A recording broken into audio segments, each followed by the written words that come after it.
Hindu fascist శక్తులు ఏమన్నా దీన్ని అడ్వాంటేజ్గా తీసుకునే అవకాశం ఉందా? బీజేపీని రెండు రాష్ట్రాల్లో బీజేపీ ఆ ఓటు పోలరైజేషన్ కోసం సహకరించి బీజేపీ గెలిచేలా చేయటం కానీ మీరే ఫ్యాసిస్ట్ శక్తులు అనే పదం వాడితే చాలా మంచిదే, కానీ తప్పనిసరిగా మత రాజకీయాలకు ఎందులోనే ఉంటారు. హిందూ మత రాజకీయాలకు, హిందుత్వ రాజకీయాలకు, హిందుత్వ ఇస్ నాట్ హిందూ మతం కదా, హిందుత్వ రాజకీయాలకు దీన్ని ఒక సాధనంగా చేసుకునే అవకాశం చాలా ఎక్కువగా ఉంది. వీటిని వ్యూహాత్మకంగా పెంచే అవకాశం ఉంది. వాళ్ళు చేసిన మరుక్షణం ఓవైసీ గారు ఇప్పటికే ప్రకటన చేశారు, వీళ్ళు రంగంలోకి దిగుతారు. ఇప్పుడు సమాజ్వాదీ పార్టీ యూపీలో ప్రధాన ప్రత్యర్థి కాబట్టి సమాజ్వాదీ పార్టీ ఎంపీ ఒక ఆయన అరెస్ట్ చేయడము ఏదో చేసి ఈయన ఇవన్నీ రెచ్చగొట్టాడని ఆయన మీద కేసు పెట్టడం కూడా జరుగుతుంది.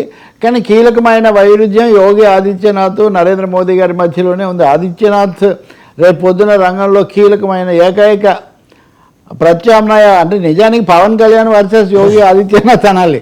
జన సైనికులేమో పవన్ కళ్యాణ్ అంటున్నారు. నాకు ఉదయాన్నే ఎవరో తెలుగుదేశం నాయకుడు మిత్రుడు ఫోన్ చేశాడు, నిన్న మన చర్చ ఇదంతా చూసాడట, పవన్ కళ్యాణ్ గురించి మీరు కొంచెం ఇదిగా చెప్తానండి, వాస్తవికంగా చాలా హైప్ వస్తుందని అంటున్నారు. అంటే రాజకీయ శక్తులు ఎలా ఉంటాయో మీరు చూడండి. కాబట్టి Yogi Adityanath is out to ఫార్మెంట్ ఒక విధమైన తగాదాలు, అక్కడ వివాదాలు పెంచే వాతావరణం తప్పకుండా ఆ సమస్య ఉంది. ఆ తర్వాత కుల సమస్య, ఇవన్నీ కూడా దళితుల మీద దాడులు ఇట్లాంటివి కూడా వస్తాయి. సమస్యలు కూడా అన్నీ ఉన్నాయి అక్కడ. ఇప్పుడు అంతకుముందు కూడా జర్నలిస్టుల మీద, మీరు జర్నలిస్టులు చూడండి, ఇప్పుడు ఆంధ్రప్రదేశ్లో జరుగుతుంది చాలా చిన్నది. యూపీ ప్రభుత్వం అంతకుముందు కేసులు పెట్టి జైలు పంపితే సుప్రీంకోర్టు వాళ్ళని విడుదల చేసింది. పోస్ట్ పెడితేనే ఏమైందయా ప్రజాస్వామ్యంలో, పోస్ట్ పెట్టారు చర్య తీసుకోండి అని. కానీ నిజానికి క్యారెట్ అండ్ స్టిక్ అని యోగి ఆదిత్యనాథ్ 8 లక్షల రూపాయలు ఇస్తాను అని ఆ ప్రభుత్వం ఒక బిల్లు పెట్టింది. ప్రభుత్వ కార్యక్రమాలకు సానుకూల ప్రచారం కల్పించిన యూట్యూబర్లకు 8 లక్షల వరకు ఇచ్చే అవకాశం ఉందని వాళ్ళు, ఇది ఓపెన్ ఆఫర్. ఉపాధి అవకాశాలు పెంచుతున్నాడు సార్. అదే ఆయన ఉపాధి, స్వయం ఉపాధి అంటారు ఆ విధంగా.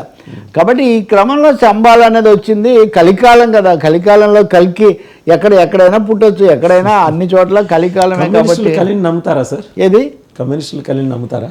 కలి ఏముంది, ఏ సమయంలో అయితే నిన్న నేను చెప్తున్నానే శూద్రులు ఇదంతా చెప్తున్నప్పుడు శ్రామికులు అని వివేకానందుడు అర్థం చెప్పినట్టుగా ఒక విధంగా లాభం తప్ప ఇంకా ఏ ఆలోచన లేకుండా మనుషులు వ్యవహరించే కాలం. మానవత్వం కాస్త దెబ్బతినిపోయి, మానవ సంబంధాలు దెబ్బతిని, దోపిడీ బాగా పెరిగిపోయి, ఇప్పుడు వేరే వాళ్ళు ఎందుకంటే తల్లిదండ్రులను వీళ్ళని పట్టించుకోకుండా ఎవరైనా వీరబ్రహ్మేంద్ర స్వామి ఎప్పుడో చెప్పాడని ఉంటారు ఇవన్నీ.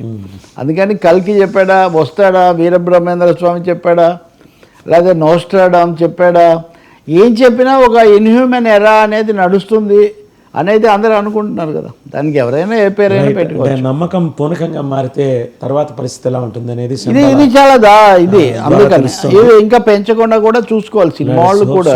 గవర్నమెంట్ దాని మీద దృష్టి పెడుతుంది. నెక్స్ట్ టాపిక్ లోకి వెళ్తే ఆల్మోస్ట్ ఎన్నా మాట్లాడుకున్నా ఒక అయోధ్య చాలు కదా, 2 సార్లు 3 సార్లు అధికారంలోకి వచ్చారు. ఇంకా కొత్త అయోధ్యలు ఎందుకు, రాముడు చూసుకుంటాడు మిగిలింది.